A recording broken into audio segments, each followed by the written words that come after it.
সারাদিন ক্লান্ত শরীরে সমস্ত সংসারে কাজবাজ সেরে যখন শরীরটা একদম ক্লান্ত হয়ে পড়ে, যখন বিছনায় উঠে বসি, তখন এই যে ব্ল্যাঙ্কেটটা দেখতে পাচ্ছ, এত মোটা ব্ল্যাঙ্কেট, এও সাথ দেয় না যে হাত পাও গুটিয়ে একটু বসবো, একটু ঠান্ডার থেকে রেহাই পাবো।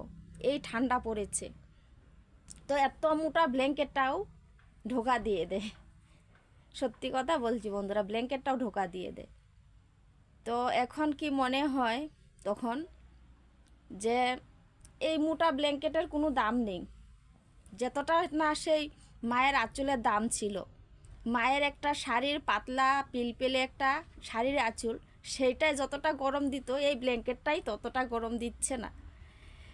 কারণটা হচ্ছে, দেখো, যখন আমরা ছোটোবেলা কোথায় ঘুরতে যেতাম, আমার আজও মনে পড়ে, মা যখন মামার বাড়ি বা কারো ঘরে ঘুরতে নিয়ে যেত, পাড়াতে মানে এমনি ঘোরার জন্যে, ফিরতে ফিরতে অনেক সময় সন্ধ্যা হয়ে যেত। তখন মায়ের আঁচলটা দিয়ে সুন্দর করে ঢেকে বুকের মধ্যে জড়িয়ে ধরে তারপর কুলে করে ঘরে নিয়ে আসতো। তখন কিন্তু সেই গরমটা ছিল, সেই গরমটার সুখ কিন্তু আজকে এই কম্বলটাও দিচ্ছে না। এটাই হচ্ছে বাস্তব, এটাই হচ্ছে সত্যি।